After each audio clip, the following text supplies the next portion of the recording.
Itu uang punya siapa sampai ke pohon-pohon itu? Nah, saya juga nggak tahu Pak. Soalnya kata si Ahmad ini biasanya orang yang habis pesugihan itu naruh uang di situ. Yang Bentuknya lembaran bentuknya lembaran uang. 25.000 itu. Iya, kalau yang 25.000 itu Gulung. digulung, dimasukin sampai ke atas.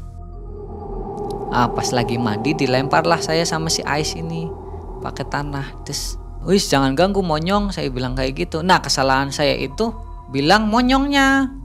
Dari situ muka saya panas. Tiba-tiba Iya, tiba-tiba bibir saya pada jontor Pak, kayak habis digebukin orang se-RT. Pada jontor jadi monyong gitu Pak.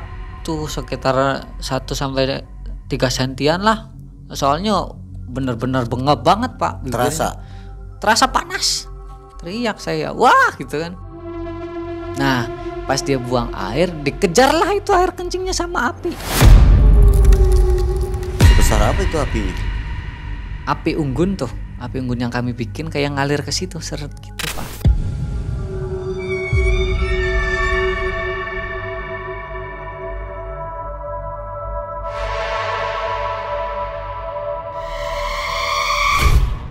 Yang mau saya tanyakan, ini pesugihan masih aktif sampai hari ini? Ada tempat pesugihan di daerah situ? Kalau berdasarkan cerita warga sih masih aktif sampai sekarang Pak. Banyak sekali yang ke sana ya. Banyak Pak, setiap malam Jumat Kliwon Jadi sudah dianggap lumrah. sudah dianggap lumrah.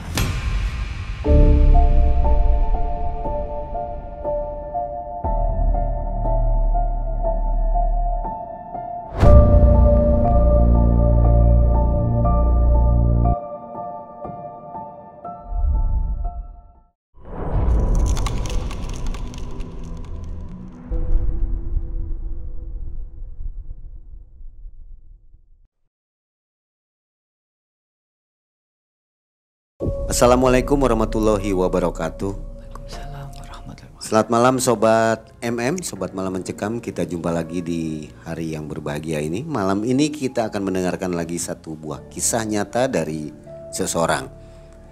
Hari ini adalah kisah mendaki gunung, di mana narsum kita mendaki gunung dengan ke-9 temannya dan mendapatkan pengalaman-pengalaman di luar nalar. Ada di depan kita namanya Mas Ogi. Oke, kita akan kenalan ke Mas Ogi nih. Apa kabar Mas Ogi? Alhamdulillah baik Pak. Terima kasih Mas Ogi ya sudah mau berbagi kisah di Malam Mencekam. Ini kejadiannya tahun berapa Mas Ogi? Tahun 2012, tepatnya tanggal 16 Agustus. Ketika mendaki Gunung Slamet. Iya.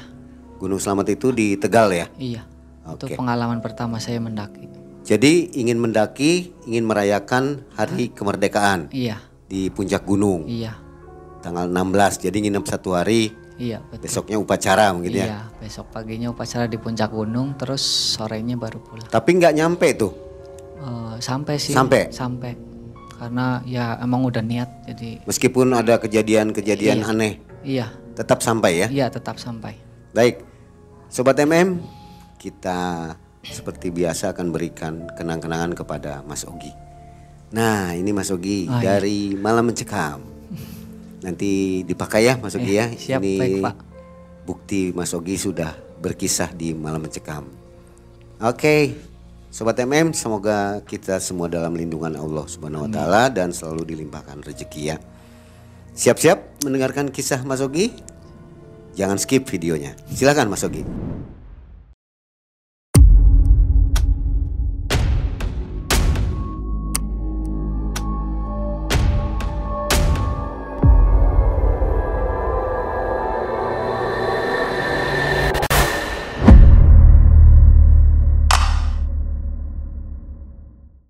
Ini kisahnya tentang saya dan ke-9 teman saya.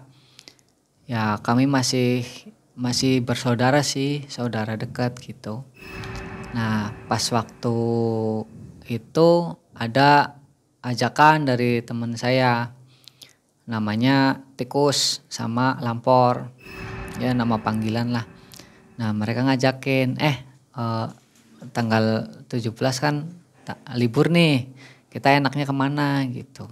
Akhirnya ngedaki yang deket-deket aja, ndaki gunung situ.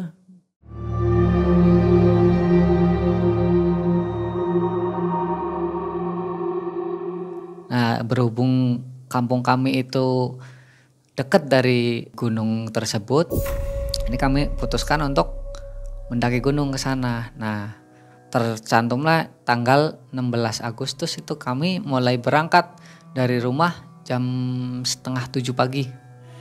Kami persiapan segala macem. Kami kumpul di satu rumahnya tikus itu. Nah, baru kami dari situ sudah siap berangkat. Tapi kami di jalan itu udah mempersiapkan kalau kami mau mampir ke rumahnya si Ahmad. Nah, si Ahmad ini anaknya juru kunci dari jalur selatan. Nah, berhubung waktu itu tuh belum rame pendakian dari jalur selatan, akhirnya kami karena takut ada apa-apa gitu kan, akhirnya ngajak si Ahmad ini. Ahmad, ayo kita bareng-bareng daki ke atas gitu kan. Sekalian karena kita kan belum tahu jalurnya, kalau ente kan wis ngerti jalurnya lah gitu. Bahasa Jawanya udah tahu jalurnya gitu.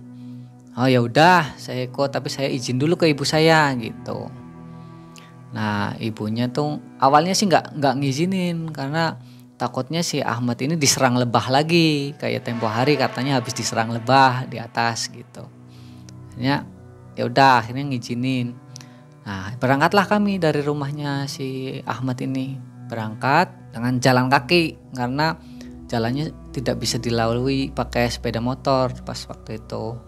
Naik jalan kaki. Nah, dari situ kami kan bawa perbekalan nih, perbekalnya masih kosong, masih belum ada air buat minum. Nah, kami di situ ketemu sama mata air. Mata air itu dikasih nama Tuk Suci. Karena ya emang airnya bening dan seger sekali di situ tuh buat mandi bisa. Cuman dari kami tidak menyarankan untuk berenang di situ karena ya pantangan gitu. Sebelum kita melanjutkan ke pos pertama, itu di situ si Ahmad ini ngasih tahu pantangannya. Kalian kalau habis ini kalau mendaki tidak boleh ngomong sembarangan.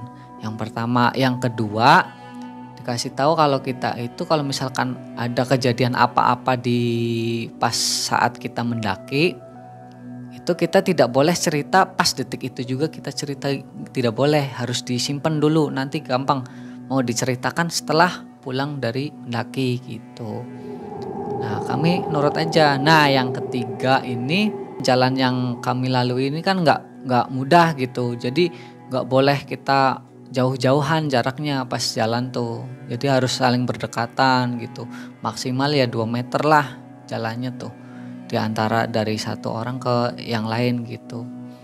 Nah, kita lanjut nih, sudah sepakat semuanya, udah siap, udah persediaan air sudah kami bawa, sudah penuh, kami lanjut ke atas. Nah, pas di pos 1 itu ada gubuk, biasa orang pada istirahat di situ, orang-orang yang habis dari hutan gitu nyari kayu bakar pasti istirahatnya di situ di pos 1. Ada sebuah pohon beringin besar, cuman satu-satunya.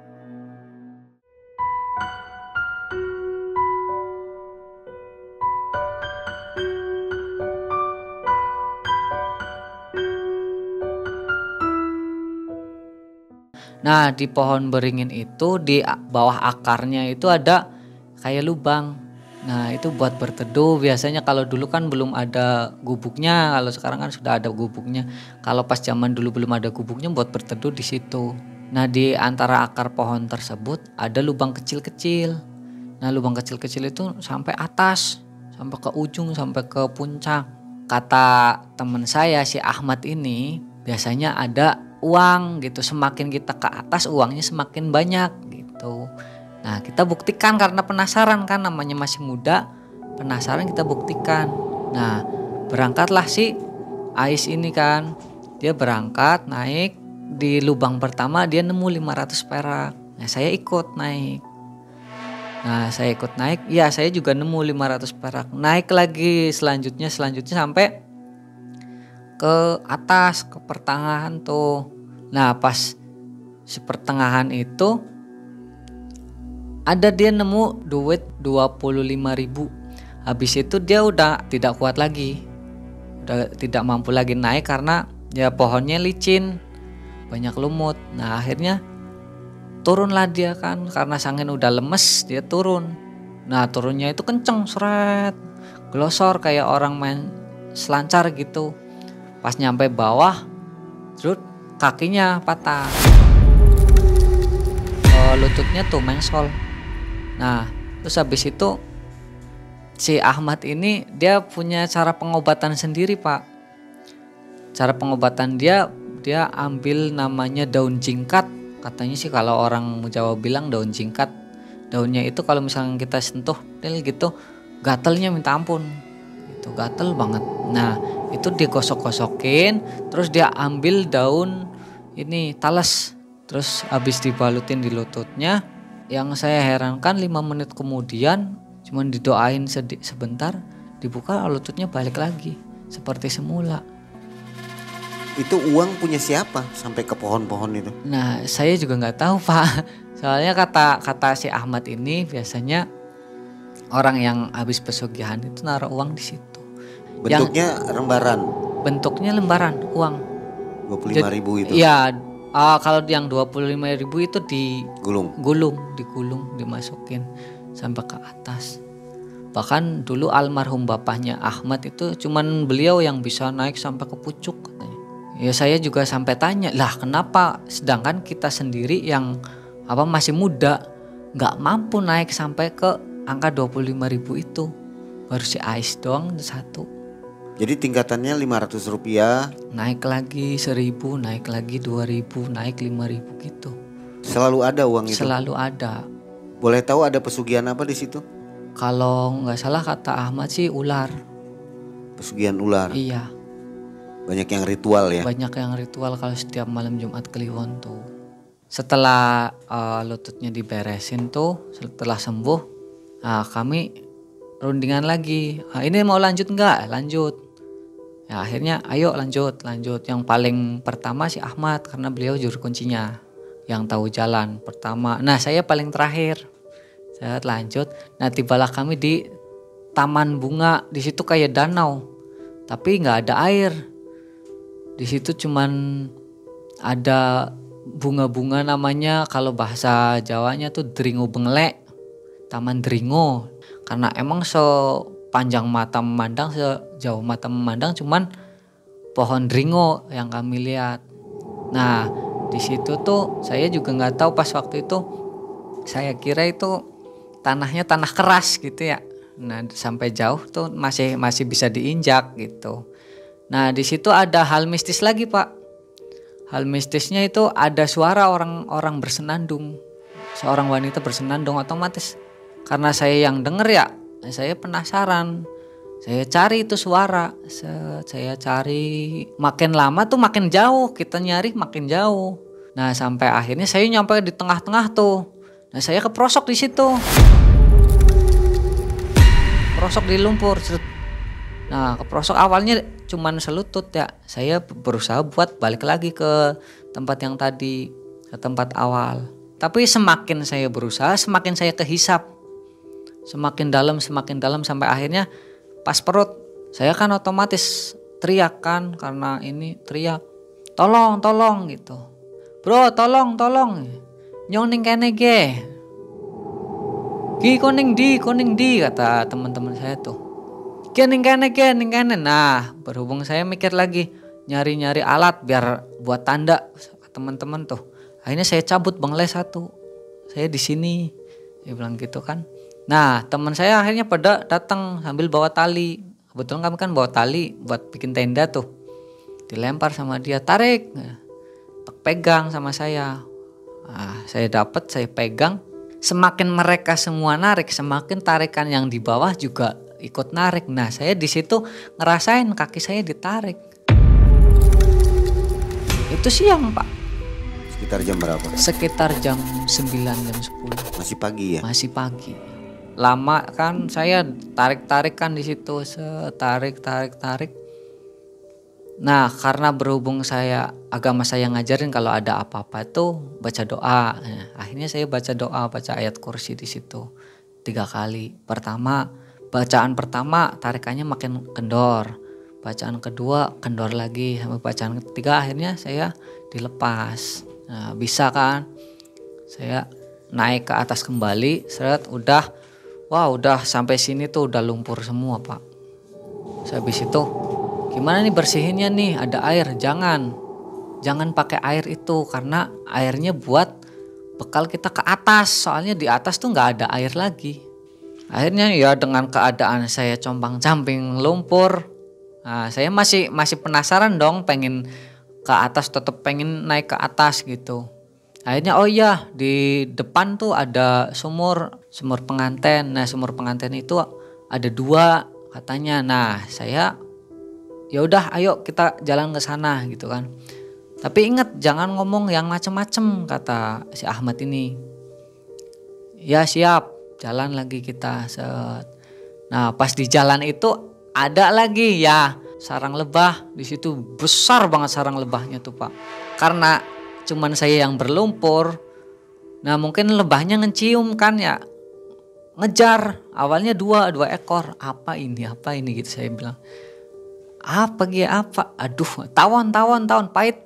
Kita kan kalau misalkan ketemu lebah pasti kan bilangnya pahit gitu.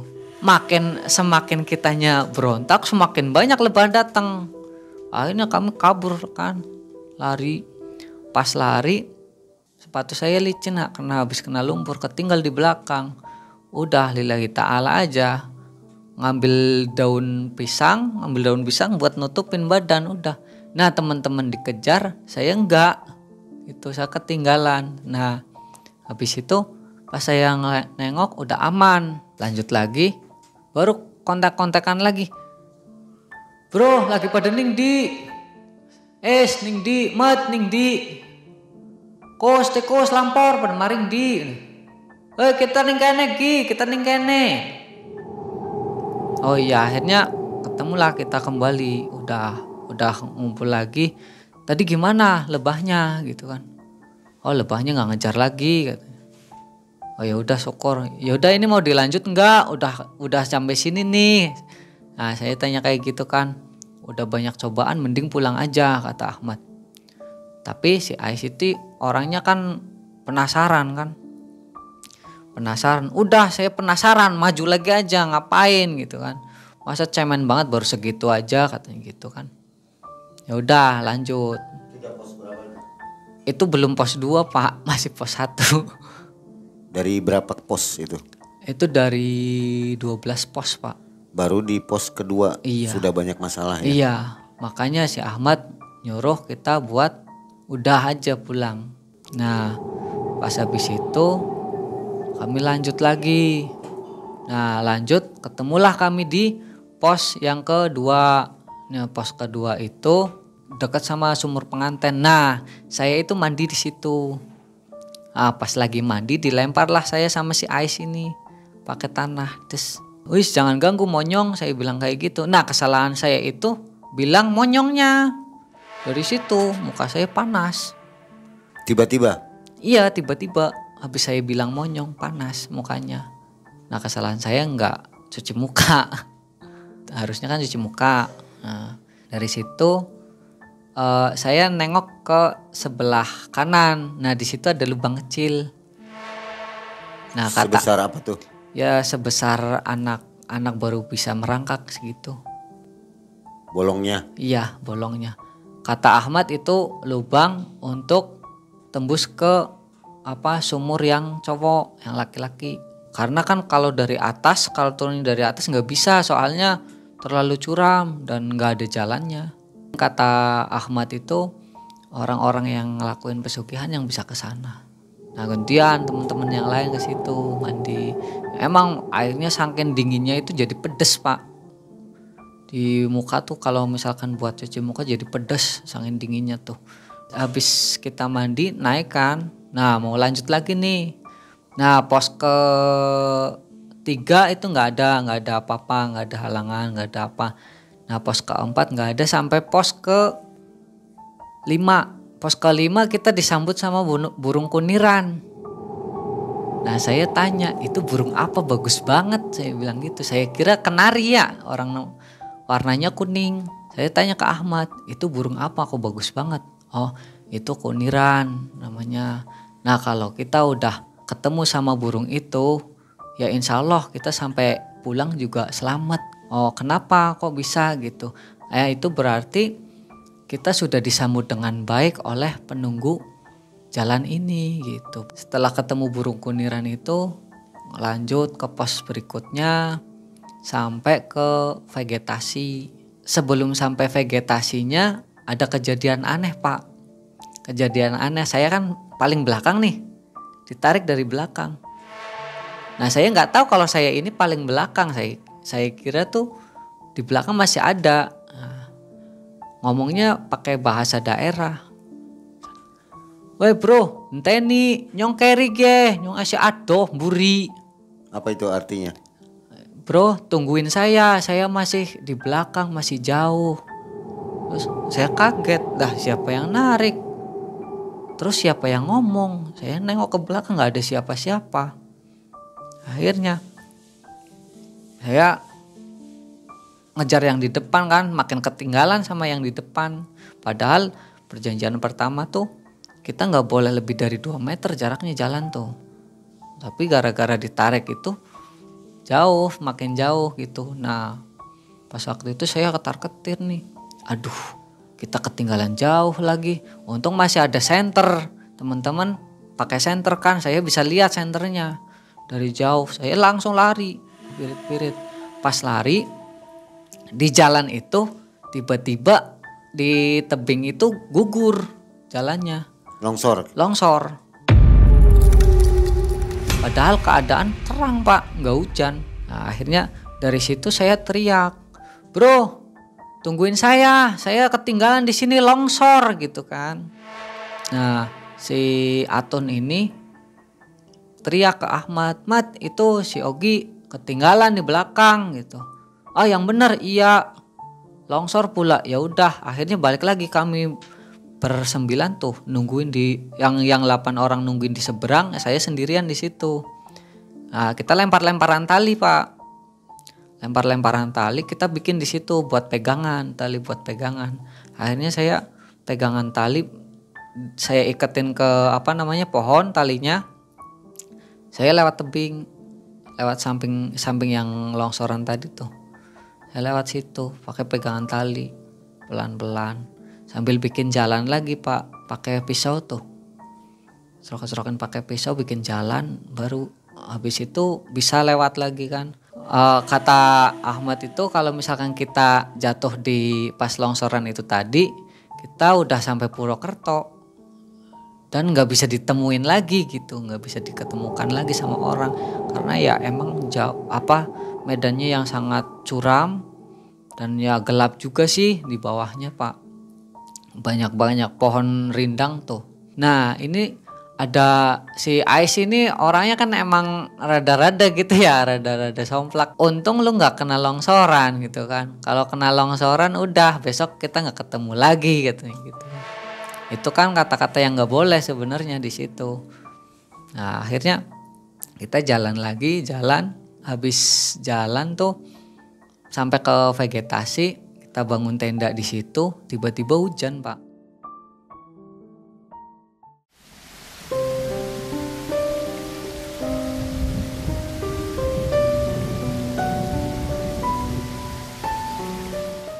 Itu udah malam Pak. Udah sekitar jam 7:30 malam. Pas kita bikin tenda lagi hujan deres-deresnya Pak. Nah selesai bikin tenda hujannya berhenti. Udah kedinginan, kita dari 9 orang ini bikin 4 tenda. Di masing-masing tenda 2 orang gitu. Ada yang jaga di luar, bikin api unggun kami tuh di situ, bikin api unggun, nyari kayu bakar di sekitar situ. Yang ini kebetulan di situ kan banyak kayu-kayu bekas terbakar karena lahar kan ya. Kita kumpulin di situ, baru kita bikin api unggun. Pas bikin api unggun, kejadian aneh Pak. Si Fadil tuh ya orangnya pendiam. Dia kencing sembarangan kan, nggak boleh buang air sembarangan gitu ya. Dia buang airnya sambil berdiri lagi. Nah, pas dia buang air, dikejarlah itu air kencingnya sama api. Air kencingnya dikejar sama api. Yes. Sebesar apa itu apinya? Apinya itu kayak kayak ngalir dari api unggun tuh. Api unggun yang kami bikin kayak ngalir ke situ, seret gitu, Pak.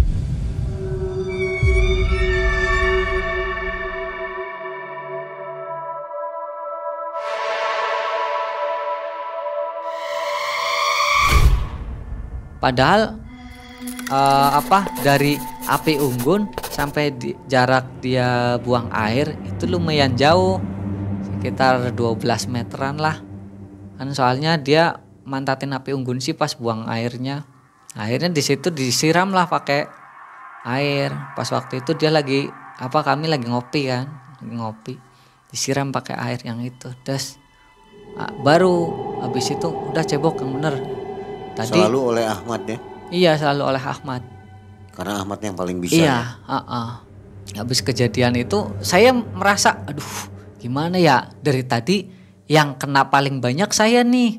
Jangan-jangan saya nggak bisa sampai puncak, saya sampai seperti itu mikirnya. Wah, ngeri gitu kan. Tapi saya nggak boleh ngomong, gitu, nggak boleh bicara ke teman-teman pada saat masih di situ gitu. Akhirnya dari situ kita semua mutusin untuk gantian jaga. Jadi setiap sejam sekali gantian. Siapa gitu yang jaga gitu. Nah, kebetulan di antara rombongan itu yang bawa selimut cuman saya, yang lain bawa sleeping bag. Kalau sleeping bag kan cuman buat satu orang. Sedangkan saya mikirnya kalau dari rumah bawa selimut kan bisa buat rame-rame gitu, Pak. Nah, pas waktu itu saya sangat dinginnya, selimut saya kual sendiri. Udah saya kual sendiri, kedinginan. Pas waktu itu si Ais nih minta ke saya, bro, ikut bahasa Jawanya tuh melu mujung, ikut selimutan gitu kata dia. Nah, saya bilang, kan kamu yang bikin peraturan kalau masuk tenda itu kakinya harus dicuci dulu gitu kan, baru boleh masuk tenda. Nah, sekarang kamu masih pakai sepatunya ini dulu lepas gitu kan, terus kakinya dicuci, baru habis itu selimutan gitu, saya bilang gitu. Tapi dia mungkin bilang dengarnya nggak seperti itu, dia dengarnya nggak boleh gitu. Akhirnya dia laporan ke kakaknya dia, katanya nggak boleh ikut selimutan sama saya gitu kan. Otomatis kakaknya marah. Emang kalau misalkan naik gunung itu semua watak seseorang itu kelihatan semua. Akhirnya habis itu saudara saya si Lampor ini datang, bro, saya kedinginan nih, saya mau ikut selimutan, boleh nggak gitu kan. Akhirnya ya udah, sepatunya dilepas, kakinya dicuci, baru selimutan, saya bilang kayak gitu. Nah, berhubung si Lampor ini melaksanakan apa yang saya ucapkan tadi, ya saya persilahkan kan. Habis itu si tikus datang. Nah, bro, ngantuk banget nih, dingin banget pula, ikut selimutan dong gitu. Lah ini ada Lampor, kan udah pas ada Lampor nih gitu kan. Lampor mana Lampor gitu. Lah ini kok nggak ada gitu, keder kan. Kok nggak ada, orang Lampor di sana lagi mainan musik.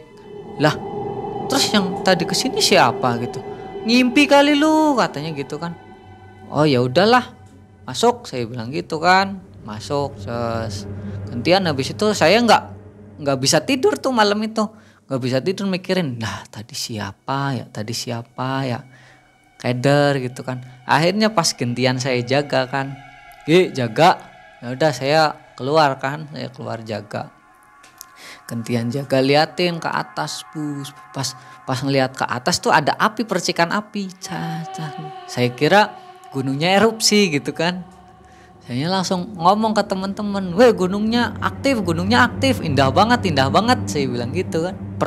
Yang pertama bangun tuh rombongannya Ais sama kakaknya bangun. Apa sih gitu, berisik banget loh, orang mah jaga-jaga aja katanya gitu. Gak usah berisik gitu. Itu gunungnya lihat, nggak taunya itu api terbang Pak.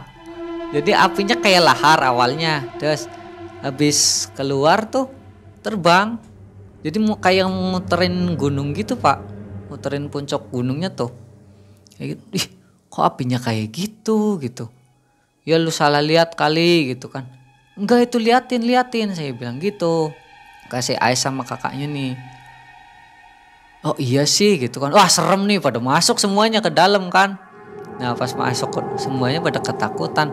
Yang lain masih tidur pulas, kita bertiga ketakutan Pak. Masuk ke tenda satu.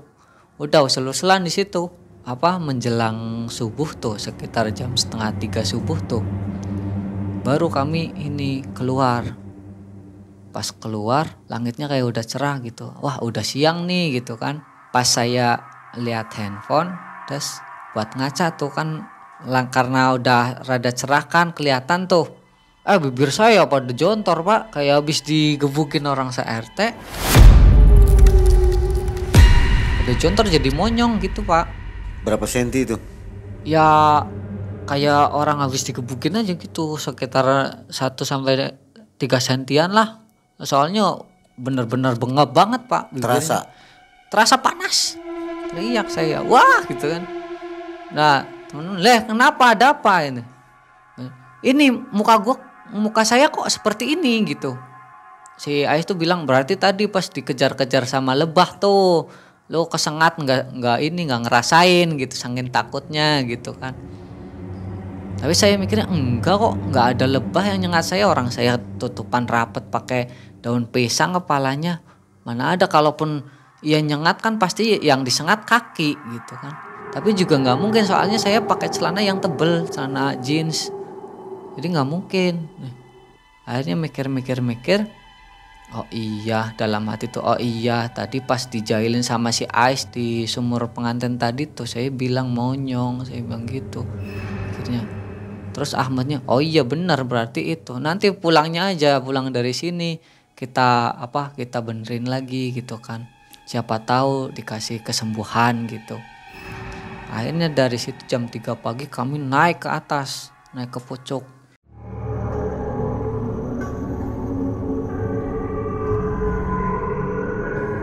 Ada yang cewek satu, si Indah namanya. Nah dia itu udah kecapean kan Pak, pas di vegetasi udah kecapean, baru naik sedikit udah kecapean. Aduh Mas, saya udah nggak kuat gitu. Akhirnya lah digendong kan sama salah satu di antara kami tuh, digendong sama si Fadil tuh. Saya gendong aja Mbak gitu ya, berhubung kami kan masih saudara, jadi ya wajar gitu kan, nggak masalah, nggak ada ini, masih sepupu Pak. Kita naik pelan-pelan, belum sampai pucuk masih setengah. Nah pas setengah itu kan jalannya tuh waduh susah banget, bebatuan semua. Nah dari vegetasi ke pertengahan itu bebatuan yang besar-besar kerikilnya. Nah dari tengah sampai ke pucuk itu kerikilnya kecil-kecil, jadi halus, jadi nggak bisa, kita tuh jalan nggak bisa cepet gitu. Jadi kita nginjek pasti longsor lagi, nginjek lagi longsor lagi, nginjek lagi longsor lagi gitu.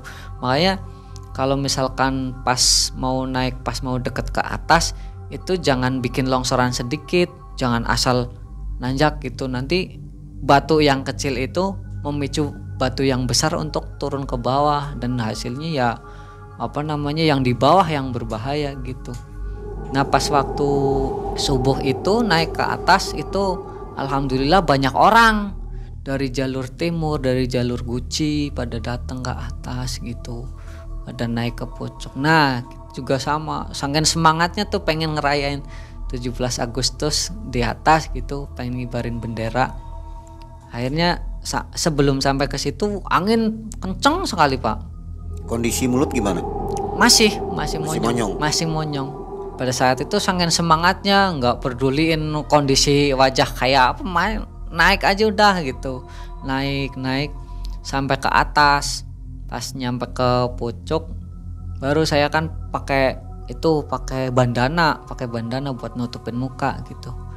Saya tuh ketakutan banget soalnya pengalaman pertama mendaki Pak, anginnya besar, ditambah lagi waduh curam sekali gitu kan.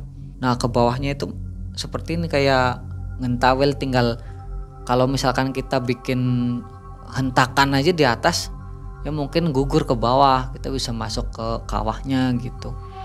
Nah saya ngerasain seperti itu, aduh ngeri gitu.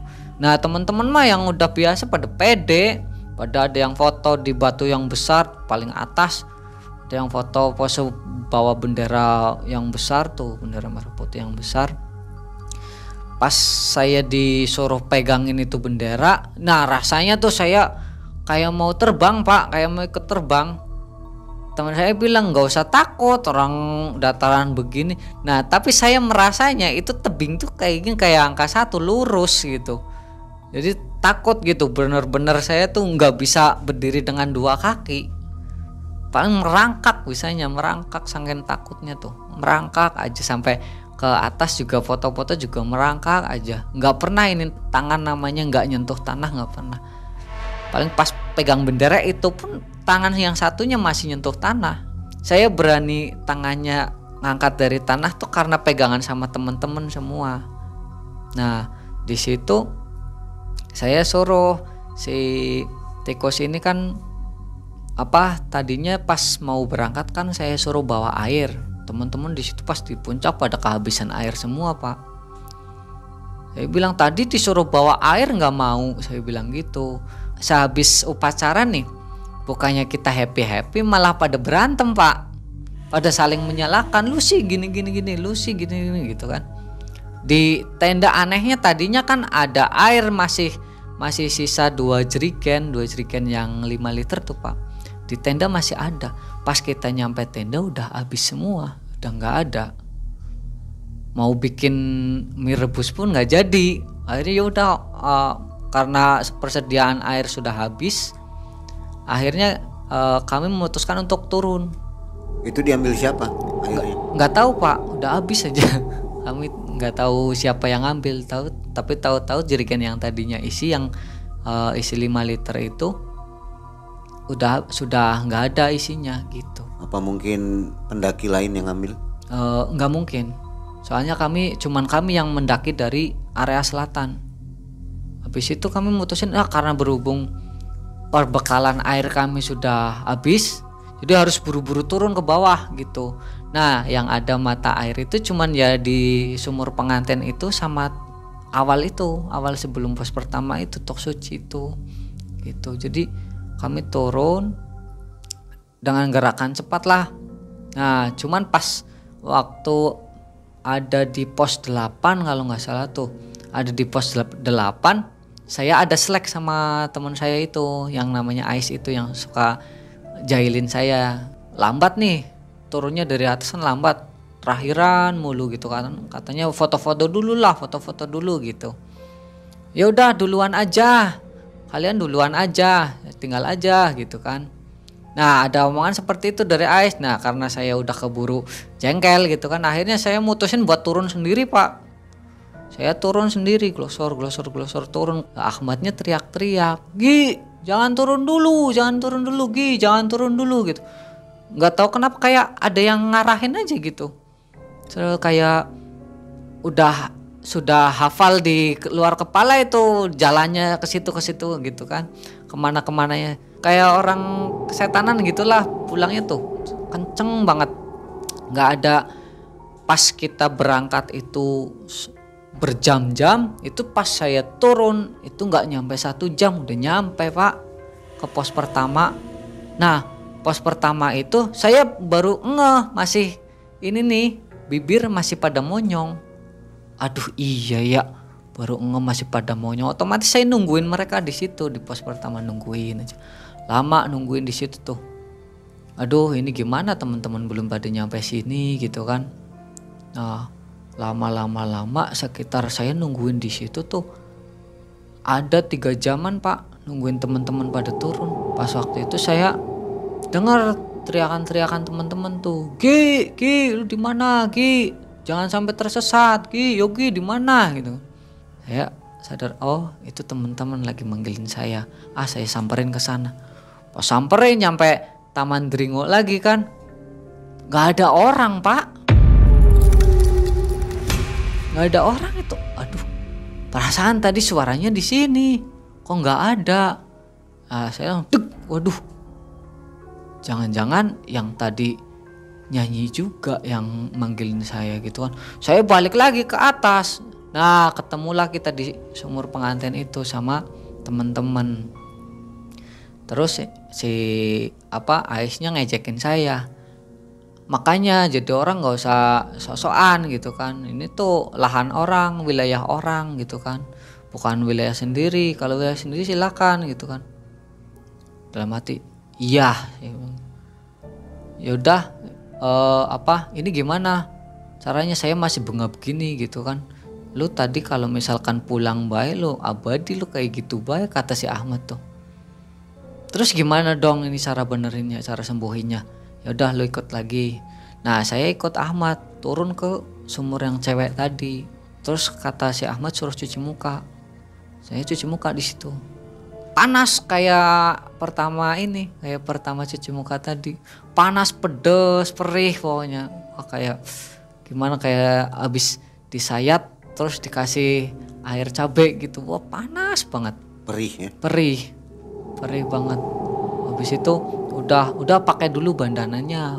Bandannya saya pakai bandananya lagi. Kami pas waktu itu di situ tuh udah zuhur. Nah, habis itu langsung kita wudhu, kita sholat zuhur berjamaah kan di pos itu. Habis sholat zuhur kita baru lanjutin perjalanan pulang. Nah, pas perjalanan pulang seperti biasa kayak tadi, seperti pas berangkat tuh, kita nyari uang lagi barangkali ya, yang semalam ada orang pesugihan ke situ gitu. Barangkali seperti kemarin bisa nemu sampai atas gitu kan. Kalau Ais itu udah kapok, udah nggak mau naik lagi karena kakinya udah ngerasain sakit gitu. Jadi tinggal yang penasaran aja. Kalau saya paling cuma nyampe yang 5.000 Pak. Yang tingkatan yang 5.000, dapat 5.000 udah sakuin bawa pulang. Tapi nggak saya jajanin karena takut gitu. Paling tak taruh di dompet buat pemancing kata orang tua tuh. Saya dapat 5.000. Habis kami foto-foto, semuanya foto-foto di situ. Habis itu pulang. Nah, pas pulang ya kami juga cuci muka lagi di tok suci itu, sekalian minum karena airnya ya emang masih asri, masih seger banget, masih bening banget Pak. Habis itu pulang, berhubung hujan kami berteduh di tetangganya si Ahmad ini. Nah, dari tetangganya sampai ke rumahnya Ahmad masih panjang lagi, masih jauh. Nah, pas waktu itu keadaan jam 3:30 sore. Jam 3:30 sore diguyur hujan tuh. Nah, kami berteduh di situ sekalian ngeteh di situ. Dengar cerita-cerita dari orang situ bahwa dulunya itu almarhum bapaknya si Ahmad itu seperti ini gitu. Kenapa Bapak Ahmad? Almarhum bapaknya Ahmad itu kan beliau juru kunci di situ. Nah, Ahmad itu kenapa dia jadi juru kunci kan karena turun temurun dari bapaknya. Seperti itu. Ini kebisaan ya. Jadi kalau ilmu seperti itu katanya turun temurun dari keturunan-keturunannya gitu Pak. Nah, akhirnya setelah bercerita panjang lebar, ya habis itu baru kami melanjutkan perjalanan untuk pulang. Itu kondisi mulut pas dibuka itu mulut sudah membaik Pak, sudah pulih. Cepet ya sudah. Dari kena air tadi. Iya, dari kena air tadi sampai itu cepat. Sambil minta maaf mungkin ya. Iya, dalam hati sambil minta maaf karena nggak sengaja ngucapin kata-kata yang kurang sopan gitu. Itu tadi ada tangga turun, itu sumur yang mana ya? Sumur yang perempuan Pak. Jadi sumur itu kan ada sumur laki-laki, ada sumur perempuan. Kalau sumur laki-laki itu dari sebelah kanan, kalau sumur perempuan itu sebelah kiri. Dan cuman sumur perempuan yang bisa diakses karena ada jalan tangga itu, tangga yang terbuat dari besi. Oke, baik. Dari kisah ini saya mendapat kesimpulan bahwa mendaki gunung itu harus punya adab ya. Iya. Ini kejadiannya karena termasuknya sompral atau Iya. mengeluarkan kata-kata yang tidak pantas. tidak pantas. Akhirnya terkena dampaknya tadi ya. Iya, Sampai mulut monyong. iya. Yang mau saya tanyakan, ini pesugihan masih aktif sampai hari ini? Ada tempat pesugihan di daerah situ? Kalau berdasarkan cerita warga sih masih aktif sampai sekarang, Pak. Banyak sekali yang ke sana ya. Banyak, Pak. Setiap malam Jumat Kliwon Jadi sudah dianggap lumrah. sudah dianggap lumrah. Oke. Syukurlah berhasil ya mendaki gunung pertama kalinya Iya. dan selamat. Apa pesan yang ingin disampaikan kepada para pendaki yang akan ke Gunung Slamet? Mas Ogi mungkin punya pesan. Ya, pesan saya sih itu, walaupun kita itu mampu, tapi kita nggak boleh sombong, nggak boleh takabur gitu. Walaupun kita semangat, tapi semangatnya itu jangan sampai melupakan attitude kita gitu. Dan saya tambahkan, apabila mendaki gunung atau ke tempat-tempat angker yang belum pernah kita kunjungi, jaga adab, jaga ucapan. Iya, jaga lisan. Dan jangan lupa berdoa tentunya ya. Betul. Jadi akan ada bahaya di sana kalau kita berbuat tidak senonoh atau sompral kalau bahasa. Iya.